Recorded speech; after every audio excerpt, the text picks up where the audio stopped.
Section 4, Glacial Deposits. So here we are going to learn a new term.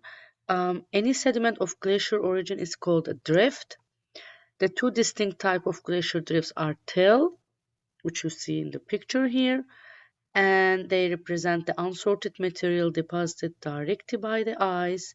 And also we have a second type, it is the stratified drift, which is sediment sorted and deposited by meltwater from a glacier.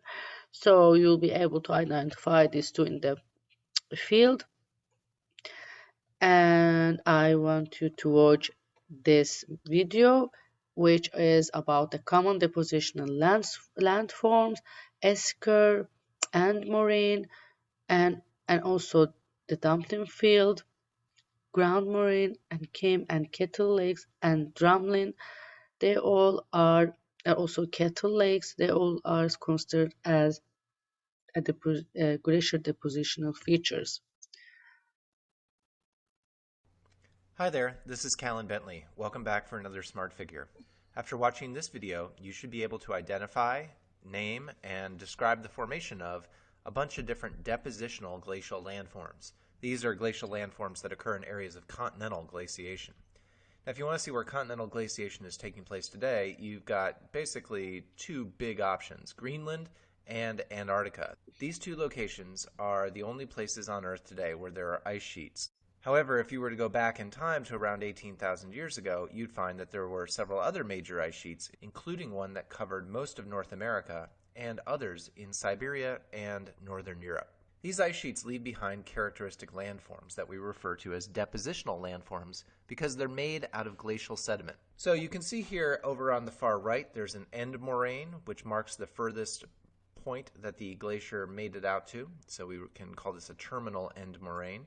If the glacier retreats a bit, it can leave behind a recessional end moraine as well. And then it can retreat some more and leave behind this big area of ground moraine, which has various landforms in it. You can see some kames here, little piles of till. There are braided rivers crossing this landscape.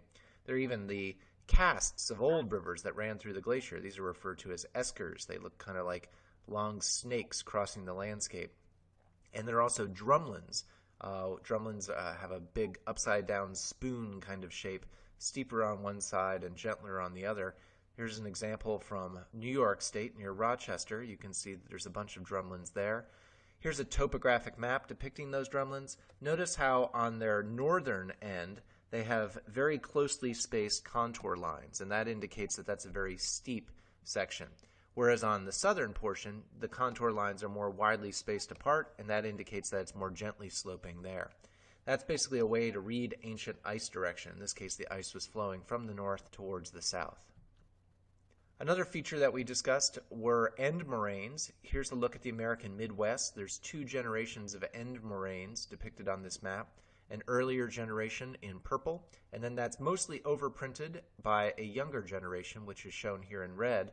Notice that the younger generation tends to parallel the shapes of the Great Lakes, so the shorelines of the Great Lakes are matched by end moraines that are recessional end moraines. So the Great Lakes were carved out, in fact, by glaciers, lobes of that great continental ice sheet. End moraines can also be found in the east. You can see some over here on the shores of New York and New England. Okay, let's see which of these you can identify here in this picture. We've taken away the labels now.